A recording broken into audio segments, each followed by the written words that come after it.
Quick reading for January the 3rd to January the 4th. Taurus, we have the King of Pentacles, the Star, and the Empress. Merong bumabawi, no? Whether the person did something wrong, whether the person did you numbers, whether the person kind of give you a heartache, frustrations probably, or baka talagang nawalan lang siya ng time. Ngayon bumabawi, no?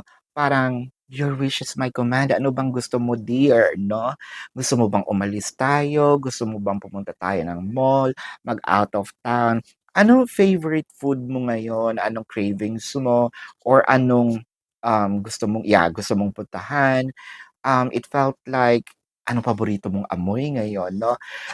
It can be, something materially that's gonna be given or ipapamper ka ngayon ni person, parang meron siyang ibibigay sa'yo, okay, gusto mo ba ng masahe?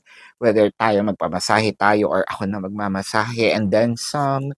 So, one thing's for sure, yung bawing ito, nararamdaman mo na ay importante ako sa kanya.